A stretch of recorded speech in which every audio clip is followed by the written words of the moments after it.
नमस्कार। आज मु बनैबी पत्रकोबी माछ तरकारी। पत्रकोबी माछ तरकारी खाइबा को बहुत बढ़िया लगी थाए।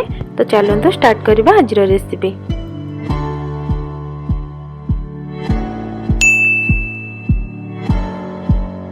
मैं गोटे पैन गरम करनी से सोरिष तेल पकाउची। से मु तेजपत्र दालचीनी गोलमरीच सुखला लंका एमती पकई नेली ताको टिके भाजी नेबी। तापर से मु पियाज अदा रसुण आउ दीटा सुखला लंका ताको मु बाटी नेथिली ताको भल भाबरे एमती कसी नेबी।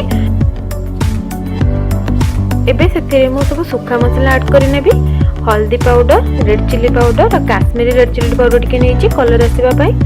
तापर चिकन मसला पाउडर, धनिया पाउडर और जीरा पाउडर पकेकी ताको भल भाबरे मसलाटा कसी नेबी।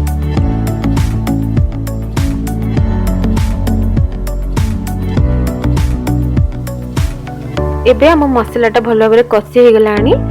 तो एबे मु सेतिरे कोबी पकई नेबी और कोबी को मसला सहित भल भाबरे कसी नेबी।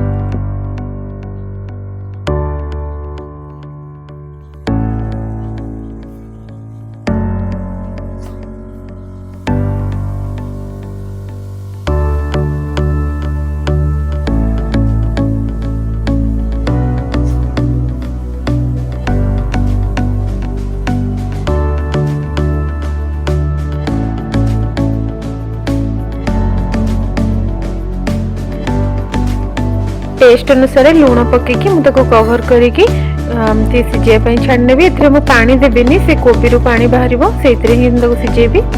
तो कवर करी मुझे सिझे नेबी।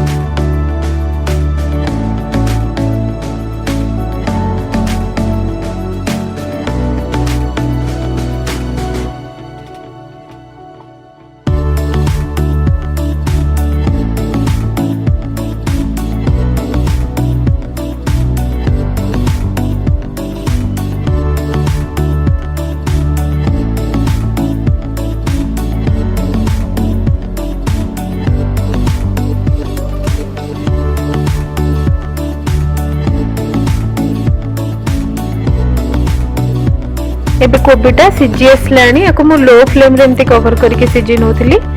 माछ को मु प्रथम रो भाजी की रखी। एबे माछटा सेतरे पके नेबी।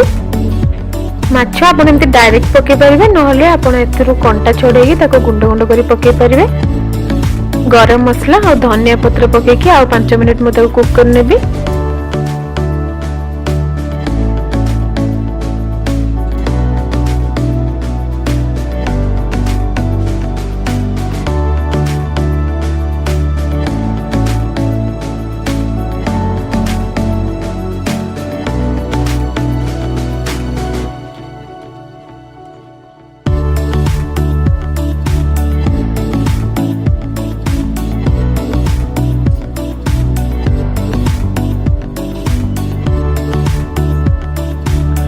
हमर पत्रकोबी माछ तरकारी बने के रेडी हो गला। आपण एमती प्रोसेस रे थरे कोबी तरकारी बनांदो बहुत बढ़िया लागिवो। आज रो रेसिपी आपन को केमती लागिला आपन को एक्सपीरियंस मो सहित शेयर करिवे।